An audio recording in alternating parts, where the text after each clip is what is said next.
नाज़रीन, अवामी न्यूज़ में खबरों सिलसिलो जारी है। न वक्त केपरो मां खबर ईंदान। केपरो में तहरीक मनाजिल कुरान ऐं मुस्तफ़ी स्टूडेंट्स मूवमेंट केपरो पारां चौहान हाउस में तहरीक मनाजिल कुरान जे बानी शेखुल इस्लाम डॉक्टर ताहिरुल क़ादरी जी 31वीं सालगिरह के मौके ते सालगिरह तकरीब थी गुज़री, जंहिंजी सदारत तहरीक मनाजिल कुरान सिंध जे नायब नाज़िम मखदूम नदीम अहमद हाशमी मुस्तफ़ी स्टूडेंट्स मूवमेंट सिंध जे सदर अली कुरैशी यासिर कोसो कई। उन मौके ते सालगिरह तकरीब के तहरीक मनाजिल कुरान सिंध जे मीडिया कोऑर्डिनेटर अब्दुल सत्तार चौहान आजाणियूं ॾींदे आयल मेहमाननि जो शुक्रियो अदा कयो ऐं चयो त शेखुल इस्लाम ताहिरुल क़ादरी समूरी दुनिया में पंहिंजा दीनी इदारा जोड़े इस्लाम जो बोलबाला कयो आहे ऐं दीन इस्लाम खे समूरी दुनिया में फैलायो आहे। उन मौके ते तहरीक मनाजिल कुरान जे बानी डॉक्टर ताहिरुल क़ादरी जी 31वीं सालगिरह जो केक काटियो। उन मौके ते अॻवान मीडिया सां ॻाल्हाईंदे चयो त अॼु ख़ासि तौर ते शेखुल इस्लाम डॉक्टर मोहम्मद ताहिरुल क़ादरी जी 31वीं सालगिरह मुबारक जे हवाले सां खिपरो शहर जे अंदरि ऐं खिपरो जी हिकिड़ी असांजी ॾाढी मुतहरिक तंज़ीम जे तरफ़ां मिनाजुल कुरान जी MSM जा दोस्त ऐं ॿिया काफ़ी दोस्त जेके अॼु हिते शरीक थिया सिर्फ़ु शेखुल इस्लाम जे सालगिरह जे लाइ, छो जो हीउ जेको महीनो आहे फेबरवरी जो, इन पूरे महीने जे अंदरि असांजी तहरीक मनाजिल कुरान इंटरनेशनल जे तरफ़ां पूरी दुनिया जे अंदरि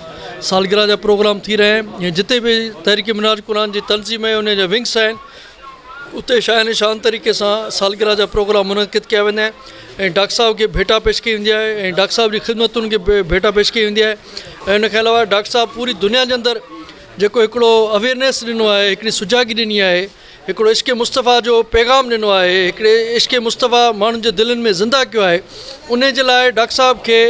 भेटा पेश करण सां गॾोगॾु उन जी तइलीमात ते डिस्कस कयो वेंदो आहे, उन जी तइलीमात खे माण्हुनि खे आगाह कयो वेंदो आहे ऐं माण्हुनि खे दावत ॾिनी वेंदी आहे त तव्हां सभु दोस्त शेखुल इस्लाम डॉक्टर ताहिरुल क़ादरी जा दस्तो बाज़ू थियो त इंशाअल्लाह ताला उहो ॾींहुं परे न आहे जो असांजे मुल्क जे अंदरि बि इंशाअल्लाह ताला मुस्तफ़ी इनकलाब जो सवेर तुलू थी वञे। अॼु असां मिनहाजुल कुरान जे 71वें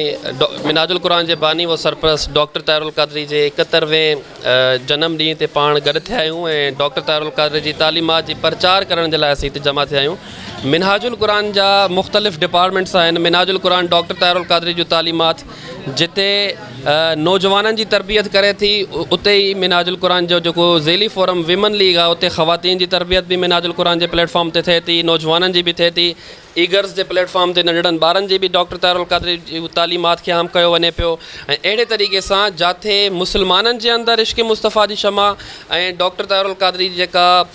इस्लाम जे लाइ ऐं इनकलाब जे लाइ जेका जदोजहद आहे उन जी फ़िक्र उन जी तालीमात खे आम कयो वञे थो, उते ई ग़ैर मज़हब माण्हुनि जे अंदरि भाईचारे जो रवादारी जे दर्स जे लाइ मिनहाजुल कुरान जा जेको आहे सो इंटरफेथ हार्मनी जे नाले सां मुख़्तलिफ़ डिपार्टमेंट्स आहिनि, जंहिंजे ज़रिए हर मज़हब जे माण्हू खे इस्लाम जो प्यार मोहब्बत ऐं भाईचारे वारो दर्स जेको आहे सो उते आम कयो वञे पियो। शेखुल इस्लाम डॉक्टर मोहम्मद ताहिरुल क़ादरी साहिब जी सालगिरह जे हवाले सां अॼु 71वीं सालगिरह असां खिपरे में मल्हाई आहे ऐं इहो सॼो महीनो फेबरवरी जो अल्हम्दुलिल्लाह डॉक्टर साहब जी सालगिरह जे हवाले सां पाकिस्तान पर सॼी दुनिया में मल्हाइजे पियो, पर ख़ासि तौर ते सिंध सॼे में मल्हाइजे पियो वॾी तमामु जोश जज़्बे सां। ऐं अॼु अल्हम्दुलिल्लाह असां वटि असांजे सिंध जा अमीर ऐं मरकज़ी नायब नाज़िम आला सिंध मोहतरम जनाब मखदूम नदीम अहमद हाशमी साहिब असांजी तकरीब में महिमान ख़ासि हुआ, ज़ेर सदारत साईं जो प्रोग्राम हुयो ऐं तमामु सुहिणे नमूने सां थी आहे सालगिरह। डॉक्टर साहब जो जेको पैगाम आहे तहरीक जो, जेका डॉक्टर साहब 40 सालनि में जेका ख़िदमात कई आहे इल्मी हवाले सां, सो डॉक्टर साहब मिनहाजुल कुरान हिकिड़ी तहरीक आहे, हिकिड़ी फ़िक्र आहे, हिकिड़ी तारीख़ आहे, सो उन हवाले सां डॉक्टर साहब जेको आहे सो इल्मी हवाले सां, फ़िक्री हवाले सां, दावत व तबलीग जे हवाले सां एॾो कुझु कमु कयो आहे जो हज़ारे त ख़िताबात आहिनि, तक़रीबन 10-12 हज़ार ख़िताब करे चुका आहिनि हिन वक़्त ताईं ऐं अल्हम्दुलिल्लाह 600 खां वधीक कॉलेज इदारा आहिनि। सो अॼु ज़रूरत इन ॻाल्हि जी आहे त हिन मर्द कलंदर मर्द हक़ जी आवाज़ ते जेका आहे सो ख़ासि तौर ते पाकिस्तान ऐं सॼी दुनिया जा उम्मत मुसलमान अॼु गॾु आहे, वरी बि इन जेका आहे सो डॉक्टर साहब खे ख़राज तहसीन पेश कयूं था।